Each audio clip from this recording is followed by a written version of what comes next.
মিলন হবে কত দিনে সিরিয়ালটির আজকের পর্বটি হলো মাত্র 15 মিনিট। হ্যাঁ, মাত্র 15 মিনিটের মধ্যে বাড়ির নতুন বউকে পুরো পরিবারের জন্য রান্না করতে হবে, নইলে ফুলসজ্জার ঘরে ঢোকা বন্ধ। শাশুড়ি ঠাকুমার এই অসম্ভব চ্যালেঞ্জের মুখে দাঁড়িয়ে কি করবে এলা? হার মেনে নেবে নাকি বুদ্ধির জোরে পাল্টে দেবে খেলার মোড়? অন্যদিকে গুড়া তো ফুসকে বিভ্রর আকেশে সে প্রতিজ্ঞা করেছে এলার জীবন নরক বানিয়ে ছাড়বে, কিন্তু খাবার টেবিলে এলা এমন এক চাল চাললো যা দেখে অবাক হয়ে গেল মেঘনা আর ঠাকুমা। কী ঘটল শেষ পর্যন্ত জানতে হলে ভিডিওটি একদম শেষ পর্যন্ত দেখুন। বন্ধুরা, আজকের এপিসোডে শুরুতেই টান টান উত্তেজনা। সেনবাড়িতে বৌভাতের সকালেই শুরু হয়ে গেল অগ্নি পরীক্ষা। ঠাকুমা সোজাসুজি ঘোষণা করে দিলেন মাত্র 15 মিনিট সময়, এর মধ্যে নাকি এলাকে সব রান্না শেষ করে সবাইকে পরিবেশন করতে হবে। ভাবা যায় এটা কি সম্ভব? মেঘনা আর ঠাকুমা তো মনে মনে মেনে নিয়েছে যে আজ এলার অপমান নিশ্চিত। এদিকে ঘরের ভিতরে আরেক জ্বর। গুড়া এলাকে স্পষ্ট জানিয়ে দেয় তার জীবনে এলার কোনো জায়গা নেই। সে বলে, বিয়ের আনন্দে আছো তো, আজ রাতেই তোমার আনন্দ শেষ করে দেব।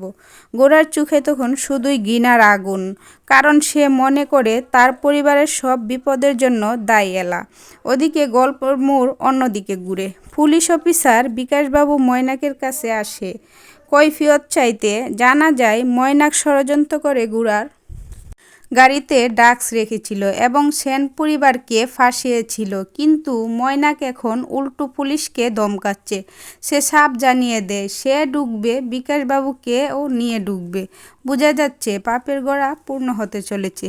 ফিরে আসি সেন বাড়িতে। রান্নাঘরে এলা একা। মেঘনা খুব স্মার্টলি মাথা ব্যথার অজুহাত দিয়ে সেখান থেকে সরে পড়ে। তার উদ্দেশ্য একটাই, যেন এলা সময় মতো রান্না শেষ করতে না পারে। সময় শেষ। 15 মিনিট পর ডাইনিং টেবিলে সবাই হাজির। ঠাকুমা, মেঘনা, এমনকি গুড়ার বাবাও এলাকে কথা শোনাতে ছাড়েন না। সবার প্রশ্ন, খাবার কোথায়? মেঘনা তো বলেই বসে, আমি জানতাম ও পারবে না। কিন্তু তখনই এলা প্রবেশ করে খালি তালা হাতে। সবাই যখন অবাক, তখন এলা তার মাস্টার স্ট্রোক দেয়। সে মিষ্টি হেসে মনে করিয়ে দেয় যে বৌভাতের নিয়ম হলো আগে স্বামীরা তাদের স্ত্রীদের ভাত কাপড়ের দায়িত্ব নেবে, তারপরই তো স্ত্রীরা খাওয়াবে। বেশ, সবার মুখ বন্ধ।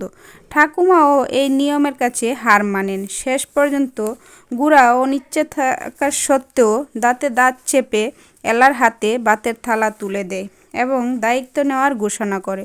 তবে সে এও বলে দেয় এই দায়িত্ব নেওয়াটা এলার জন্য আশীর্বাদ নয়, বরং শাস্তি স্বরূপ হবে।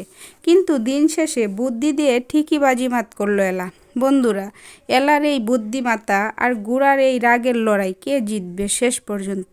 সেন পরিবারের হারিয়ে যাওয়া সম্মান কি এলা ফিরিয়ে আনতে পারবে? পরবর্তী আপডেট পেতে আমাদের চ্যানেলটি সাবস্ক্রাইব করে পাশে থাকবেন। ধন্যবাদ।